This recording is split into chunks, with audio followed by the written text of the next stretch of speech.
How many people in your immediate environment, those people who are in your sacred circle, represent people who are on the same mission as you?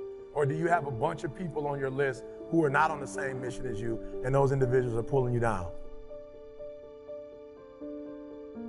E.T., how do you do what you do? I have cut off the people who are not on the same mission with me, and yes, they are very upset, and yes, they said some nasty things about me, but guess what? I cut them off anyway, and I've surrounded myself with people who have the same values, who have the same mindset, and people who want to accomplish what I want to accomplish.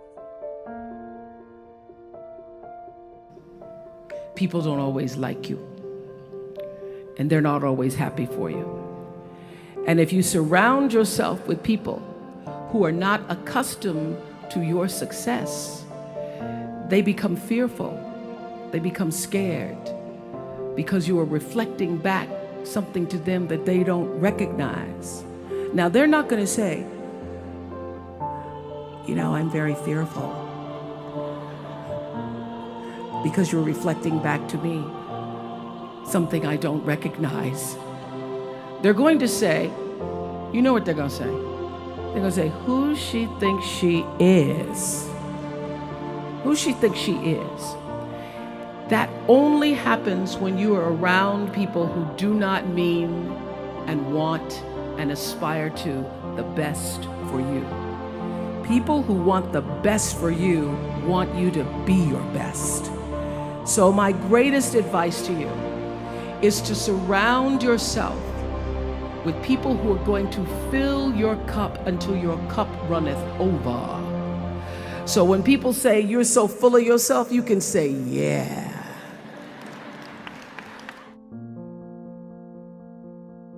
Whatever you have to do, do it. Keep asking the question, who can I get around? Who could I spend some time with who would have a positive influence on my life? I played every trick in the book I could think of to get around the right people, but it was worth it. Now here's the surprise. It is possible for a modest investment to get around major people. If you had a chance to sit down for an hour or two with a wealthy person, and all that you had to do was to pick up the lunch tab, wouldn't that be a bargain? That person might drop an idea on you that could change your life. For a lunch tab. And that's where we need to go to get our success plan, from successful people. Don't pick up your plan, especially your financial plan, from unsuccessful people. Here is something else exciting. It's possible for people of modest means to start a wealth plan.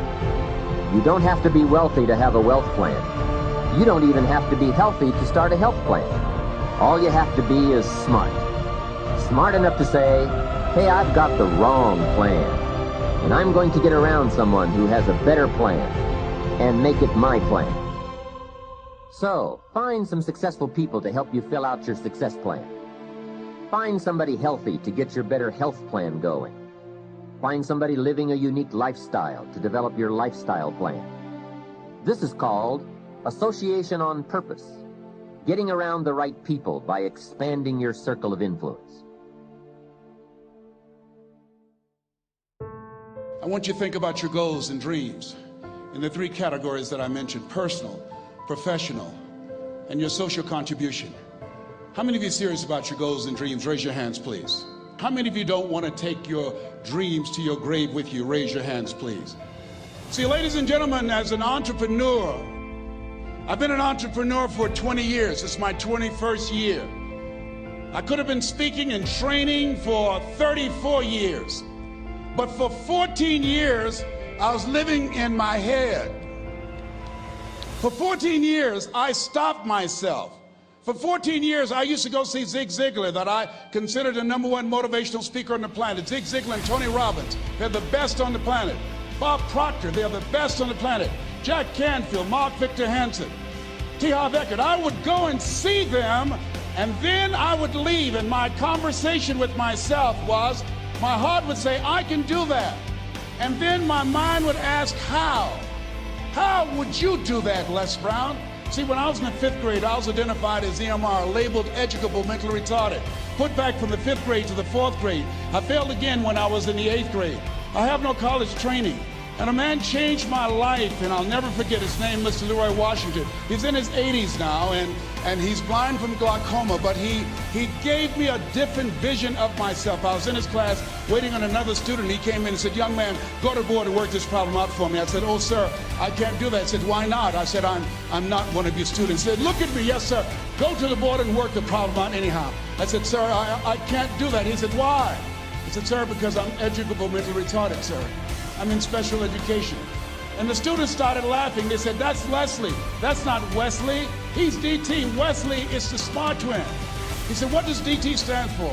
I said, I'm the dumb twin, sir. And as the students laughed at me, he came from behind his desk, he looked at me and he said, don't you ever say that again.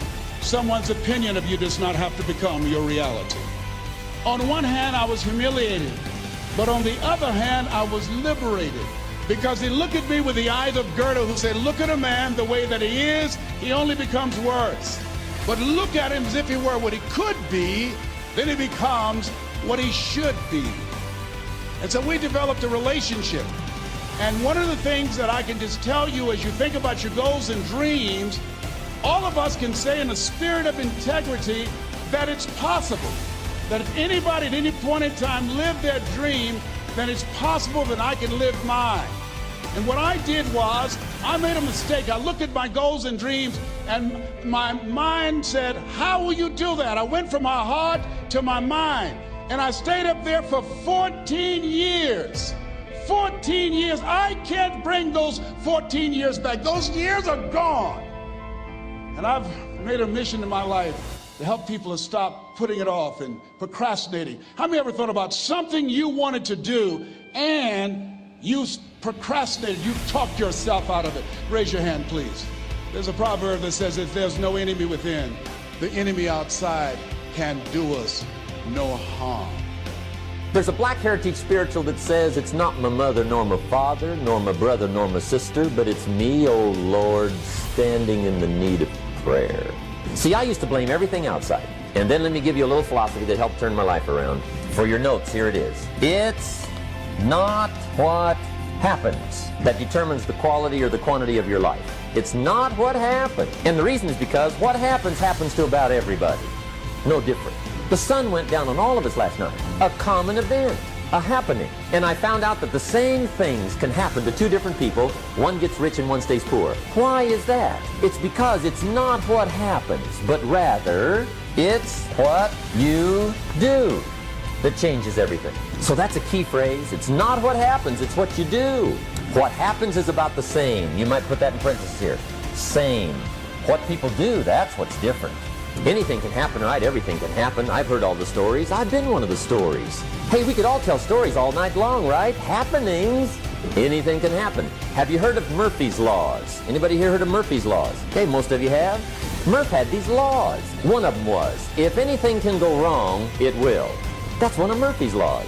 He was not one of the great positive speakers of the day. But anyway, it's still true though, right? Anything can go wrong, everything can go wrong. For sure. I've fallen out of the sky so many times. Once to the tune of a couple of million. Devastating. Took me a while to survive that one. Now, it wasn't all that much, but it was all I had. Right? I mean, that's when it's much, right? When it's all you got. If you got 3, 2 go, you got 1 left, you ain't looking that bad. But when it all goes. Has anybody been there when it all went? Anybody? Come on, the rest of you liars. Go ahead. Hey, we've all been there, right? When it all went. Of course, it used to be a long time ago, right? When you ran out of money, got to 0, you were all through. Heck, now you can whistle right on by 0, right? I mean, they will bury you. That's what they will do. But see, those are the happenings, right? Everything can happen. Anything can happen. But it's not the happenings. It's what you do about it. Somebody says, yeah, but you don't understand the disappointments I've had. Come on. Everybody's had their share. Disappointments are not special gifts reserved for the poor. Everybody has them. The difference is what you do about it. It's not the weather. I used to blame the weather, and I discovered it rains on the rich. So see, that won't help. 2 men wake up one morning, there's a rainstorm on. One of them looks out his window, sees the rainstorm, and he says, wow, what a storm. With weather like this, they can't expect you to go out and make sales. He stays home. Same morning, the other guy looks out his window, sees the same storm, says, wow, what a storm. But he says, you know what, with weather like this, what a great day to go out and make sales. Most everybody will probably be home, especially the salesman. See, that's the difference in how your life works out. It's not what happens, it's what you do. So here's one of the key questions of the evening. Starting tomorrow, what are you going to do that'll make a change in your life's direction? Good question.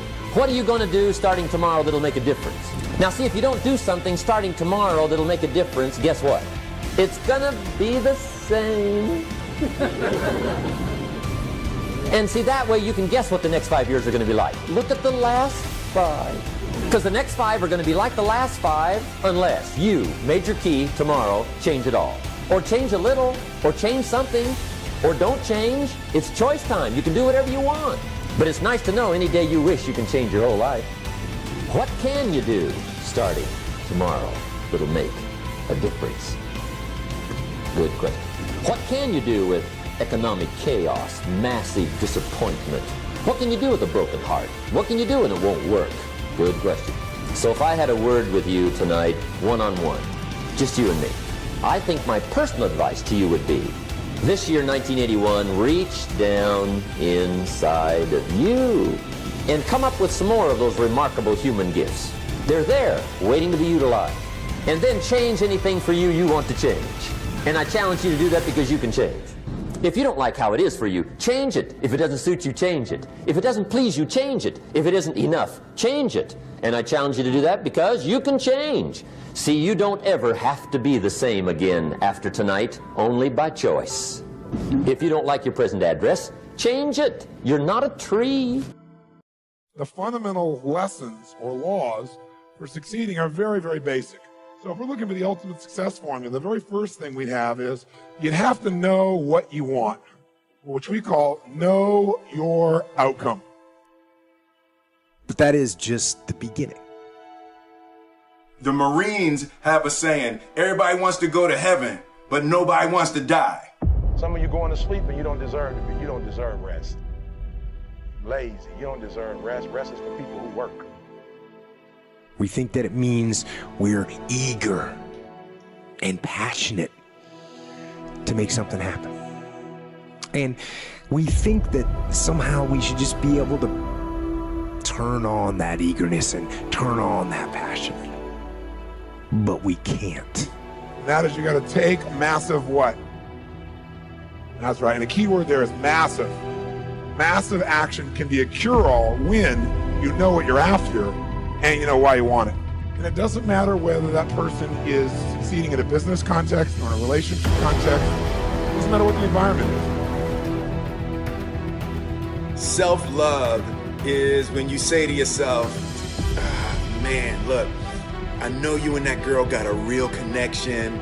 I know y'all vibe, but that's your girl's cousin. So I love you too much to let you do that. You know what I'm saying? I just had to grow up one day and just be real with myself and just say, the only way you're going to be successful is you got to discipline yourself. Either slowly building things up or gradually tearing them down. It won't accept weakness. It won't tolerate another breakdown. Doing something that doesn't work. And people do this all the time, right? Do the same thing over and over again, expecting a different result. It's called insanity. Think about the things that you tell yourself, the lies you use to rationalize taking the easy road.